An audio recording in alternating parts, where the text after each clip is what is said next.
அண்ணே இந்த ego 2020 last வண்டி தெளிவாக இருக்கும். 71,000 கிலோமீட்டர் கம்பெனி சர்வீஸ். 4 ரூபா சொல்லுது. ஃபைனல் ரேட்டு ஒரு 390 அனுசரித்து கொடுத்துடலாம்.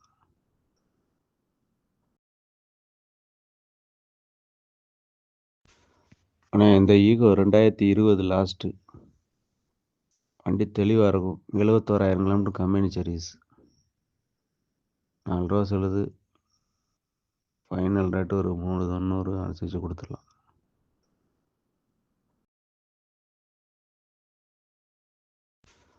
அண்ணே இந்த ஈகோ 2020 லாஸ்ட்டு வண்டி தெளிவாக இருக்கும். 71,000 கிலோமீட்டர் கம்பெனி சர்வீஸ். 4 ரூபா சொல்லுது. ஃபைனல் ரேட்டு ஒரு 390 அனுசரித்து கொடுத்துடலாம்.